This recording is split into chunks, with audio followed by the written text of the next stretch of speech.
Actually చెప్పాలంటే సినిమాల్లో ఎక్కువగా ఈ చప్పట్లు కొట్టేది ఉంటుంది కదా! అది ఎందుకు కొడతారు అట్లా? ఏంటి రీజన్ ఏమన్నా ఉంటదా? అది దానికి ఎట్లా దాన్ని చూస్తే చాలామంది ఇట్లా అవుతుంటుంది అనిపిస్తుంది. రీజన్ అంటూ ఏముండదండి.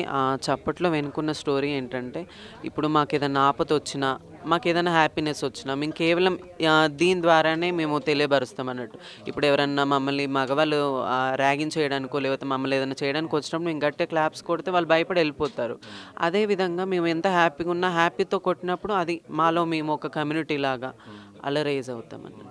సర్వసాధారణంగా ఎటైనా ఫంక్షన్స్ పిలవటము మిగతా జరుగుతుంటాయి కదా! అలాంటప్పుడు ఇన్వైట్ చేస్తుంటారా? మామూలుగా వెళ్ళటము ఇట్లా ఇట్లా హ్యాపీ లైఫ్ ఇట్లా ఉందా మీకు? అలా ఏం లేదండి. నేను మా మమ్మీని ఒక్కదాన్నే చూసుకుంటూ లైఫ్ లీడ్ చేస్తున్నాను. మా రిలేటివ్స్ ఎవరు మాతో టచ్‌లో లేరు.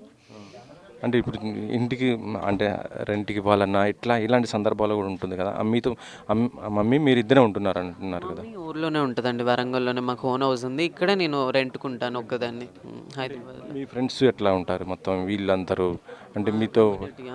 మేమందరం చాలా ఒక ఫ్యామిలీ లాగా, బాండింగ్ లాగా క్రియేట్ అయ్యి మంచిగా ఒక ఫ్రెండ్‌షిప్ బాండ్ లాగా, ఒక ఫ్యామిలీ లాగా క్రియేట్ అయ్యి ఒకరికొకరం తోడుగా ఏదైనా హ్యాపీనెస్ అయినా, ఏ బాధొచ్చినా ఒకరికొకరం స్టాండ్ తీసుకొని హ్యాపీగా లైఫ్ లీడ్ చేస్తున్నాం. యాక్చువల్లీ చెప్పాలంటే గతంలో ఉన్న పరిస్థితి వేరు, ఇప్పుడున్న పరిస్థితి వేరు. ఇప్పుడు చాలా వరకు మార్పొచ్చింది. మొత్తం మార్పొచ్చింది. కంట్రీస్ మొత్తం దేశం ఎక్కడ చూసినా కూడా చాలా మార్పొచ్చింది. ఈక్వల్‌గా చూస్తున్నా అసలు పట్టించుకోవట్లే ఇలాంటిది.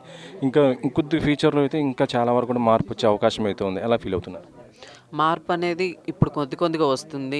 రేవంత్ రెడ్డి సార్ గారు వచ్చాక మాకు జాబ్స్ ఆఫర్స్ చేయడం జరుగుతుంది. ట్రాఫిక్ పోలీస్‌గా కానీ, పోలీస్‌గా కానీ కొన్ని కొన్ని జాబ్స్ ఆఫర్స్ చేశారు. మార్పులనేవి వస్తున్నాయి సొసైటీలో. ఇంకా ఈ మూవీ చూసిన తర్వాత మమ్మల్ని చూసే విధానం మారి ఇంకా గవర్నమెంట్ నుండి ఇంకా మంచి సపోర్ట్ వచ్చి ఇంకా మంచి జాబ్స్ వస్తాయని, మేము కూడా ఈక్వల్‌గా బ్రతుకుతామని అనుకుంటున్నాం. అంటే ఇందులో చూస్తుంటే ఇలాంటి క్యారెక్టర్ చేశారు. కానీ రేపు ఫర్దర్‌గా ఇంకా సినిమా క్యారెక్టర్లు వస్తే ఎలాంటి క్యారెక్టర్ చేస్తారు? ఏదైనా చేస్తారా? అంటే ఆహ్, సిస్టర్‌గా లేకపోతే ఇంకా హీరోయిన్‌గా ఇట్లా ఇలాంటి క్యారెక్టర్‌లొస్తాయి. ఏదైనా చేస్తామండి. ఎందుకంటే యాక్టింగ్ కాబట్టి మనం ఆ యాక్టింగ్ చూజ్ చేసుకున్నప్పుడు మనం ఏ క్యారెక్టర్ అయినా చేసేలాగా మనము మనల్ని మనం క్రియేట్ చేసుకోవాలి. నాకు ఎక్కువ అంటే ఎమోషనల్‌గా, సెంటిమెంటల్‌గా అలాంటి క్యారెక్టర్స్ ఇష్టం. యాక్టింగ్ కాబట్టి ఏ క్యారెక్టర్ ఇచ్చినా ఇంకా ముందు మంచి ఛాన్సెస్ వస్తే తప్పకుండా కంటిన్యూ అవుతాను. ఓకే అండి. All the best. ఈ సినిమా తర్వాత ఇది మంచి మంచి క్యారెక్టర్ రావాలి. హీరోయిన్‌గా మీరు ఇంకా ఇంప్రూవ్ అయ్యి మంచిగా చేయాలి.